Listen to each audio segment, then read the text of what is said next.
Neil Gaiman, a prominent author known for works like American Gods, Coraline, and The Sandman, has long been admired by readers for his creativity, insight, and ability to build expansive, immersive worlds. His works have garnered widespread critical acclaim and devoted fan bases. However, in recent years, certain revelations about his behavior in relationships have shocked many, particularly in the wake of accusations regarding his abusive behavior. The response to these revelations is not just about Gaiman as an individual, but reflects a larger cultural and sociological phenomenon that is deeply intertwined with the workings of toxic patriarchy and the structures of celebrity culture. While the reactions to Gaiman's behavior have been varied, it is important to consider why so many are taken aback despite living in a world where toxic, misogynistic patriarchal dynamics often condone and even reward harmful behavior. Toxic patriarchy, a social system in which power, control, and dominance are disproportionately held by men, has been deeply embedded in many societies for centuries.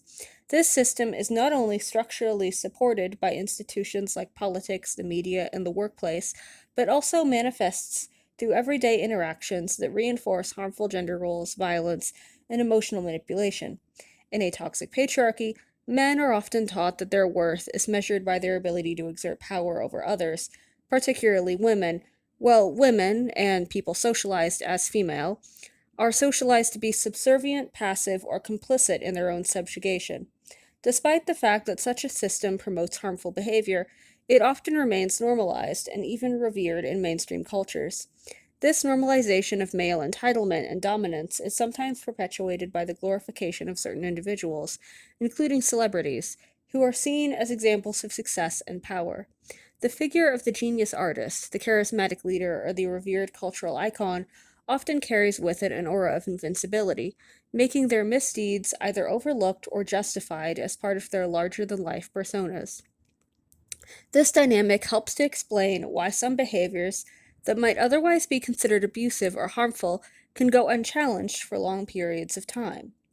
Neil Gaiman's abusive behavior, when uncovered or disclosed, comes as a shock to many because of the dissonance between his public persona and the revelation of his private actions.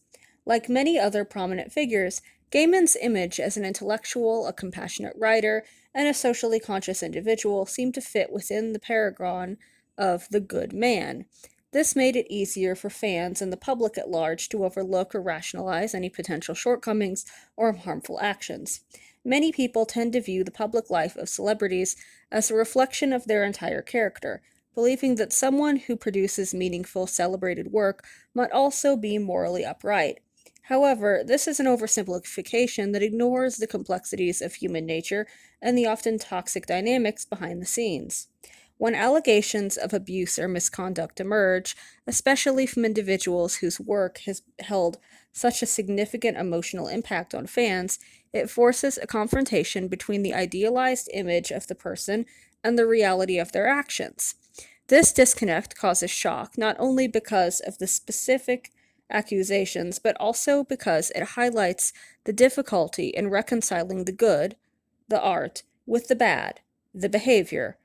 The shock is thus a product of the public's reluctance to acknowledge the darker realities that often accompany celebrities, especially when these realities run counter to the values the individual has publicly espoused.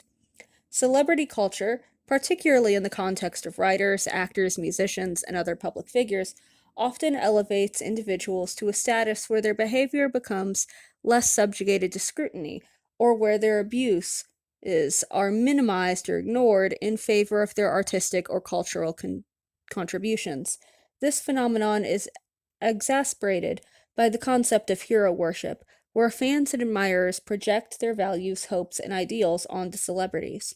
When these figures behave in ways that contradict the narrative fans have created about them, it causes cognitive dissonance, which leads to shock, anger, and disillusionment. In a toxic patriarchy, the overlap between the elevated status of men and their ability to escape accountability is a systematic issue.